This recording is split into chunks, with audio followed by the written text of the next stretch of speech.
Condemn সেলের বর্ণনা যদি একটু দেন, আপনারা যে কন্ডেম সেলে ছিলেন। না, কন্ডেম সেলে আমি যেটা ছিলাম, আমি লাস্টে একটু 9 নম্বর রুমে ছিলাম, তখন এটাকে বলে সূর্যমুখী আর কি, যেখানে ছিল। সেখানে আমি আর ফজলক মিলন আমার বন্ধু, আমরা দুজন এক রুমে ছিলাম। তো আমাদের সময় সামনে ছিল আমাদের অ্যাডভোকেট শামসুর রহমান শিমুল বিশ্বাস, উনি ছিলেন আমাদের সামনের রুমে, সামনে একটা। আর ডান দিকের এগুলো ছিলেন, একটাতে সৌদিন চৌধুরী, একটাতে ছিলেন আমাদের আব্দুল সালাম মুক্তিযোদ্ধা, আর পাশের রুমে ছিলেন আমাদের মহাসচিব মির্জা ফখরুল ইসলাম আলমগীর, আর তার পাশে ছিলেন আমাদের মির্জা আব্বাসে। আমাদের আরও কয়েকজন ছিলেন। তো সেখানে ওই কন্ডেন্স সেলটা হলো মানে বর্ণনাটা মানে ওখানে ওই আপনার মানে ফ্লোর শুধু, এখানে আপনার কোনো রকম টেবিল চেয়ার কিছুই নেই। তারপরে আপনার যে বাথরুম, যেটা বাথরুম টয়লেট ওয়াশরুম যেটা, সেখানে এতটুকু হাইট, বুঝছেন, এটা পরে দরজা একটা অর্ধেক আছে, মানে এখানে আর একটা লাইট জ্বলবে ফুল টাইম, লাইট এমনি অফ করতে পারবেন না, ফুল টাইম লাইট জ্বলবে এবং দরজা প্লাস ওপেন থাকবে।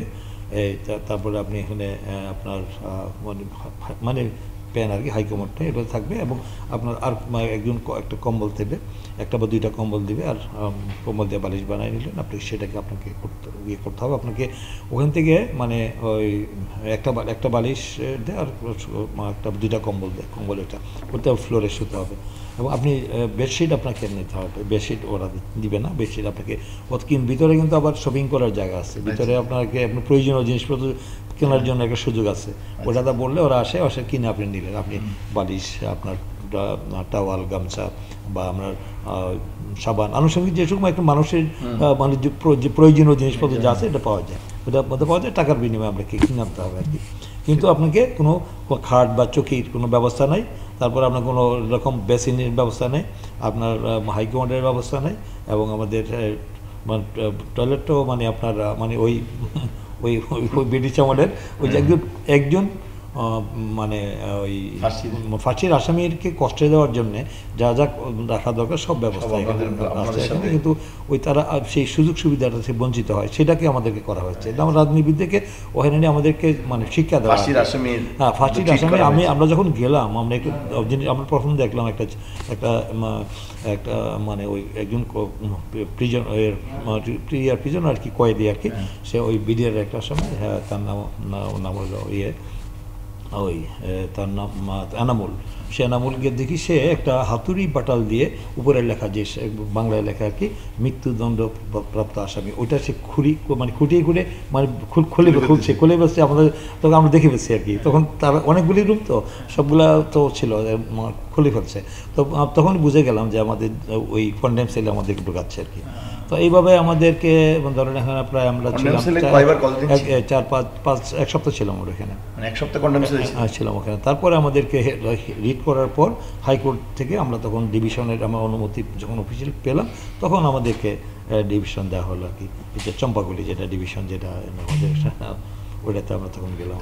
খাবার দাবারও মানে যেটা মানে এটা ধরেন যে আমাদেরকে যে ব্রেকফাস্ট, দুপুরে লাঞ্চ, ডিনার, সেটা ঠিক আমি বর্ণনা করতে পারবো না আর কি, যে একজন মানুষ বেঁচে থাকার জন্যে এই ধরনের খাবার খেতে পারে এটা বিশ্বাস করা যায় না আর কি।